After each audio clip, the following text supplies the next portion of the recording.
સુરત શહેરમાં સ્થાનિક સ્વરાજ્યની ચૂંટણીમાં ભાજપે ભવ્ય જીત મેળવી પૂર્ણ બહુમતી સાથે સત્તા કબજે કરી છે।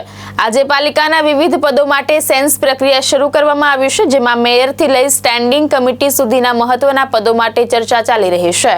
સુરત શહેરમાં સ્થાનિક સ્વરાજ્યની ચૂંટણી બાદ ભાજપે પૂર્ણ બહુમતી સાથે વિજય મેળવ્યો છે।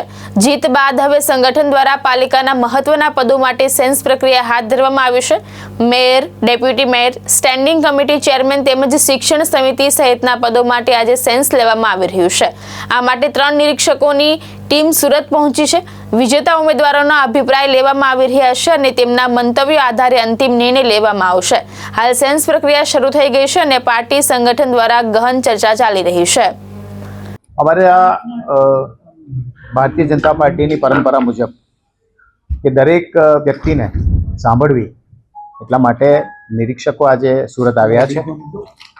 શબ્દશરણ બ્રહ્મભટ્ટજી, મયુરભાઈ રાવલજી અને જાનવીબેન વ્યાસ, આ 3 નિરીક્ષકો આજે સુરતમાં અમારા ઓછામાં ઓછા અમે જે ગણતરી કરીએ છીએ 200 થી 250 લોકોને સાંભળશે, જેની અંદર કોર્પોરેટરશ્રીઓ ઉપરાંત અમારી સંગઠનની ટીમ, અમારા વોર્ડ પ્રમુખો, મહામંત્રીઓ, ધારાસભ્યશ્રીઓ, સાંસદશ્રીઓ બધાને સાંભળશે। એક એક વ્યક્તિને ઇન્ડિવિજ્યુઅલી બોલાવીને એમનો પોતાનો અભિપ્રાય લેશે અને ત્યારબાદ રિપોર્ટ તૈયાર થયા પછી ગુજરાત પ્રદેશના અધ્યક્ષ અમારી ટીમની સાથે બેસીને ચર્ચા કરીને નામોની ઘોષણા કરવામાં આવશે। આભાર। એ તો અમારી ઇન્ટરનલ મેટર છે, એ બધી ચર્ચાઓ થશે।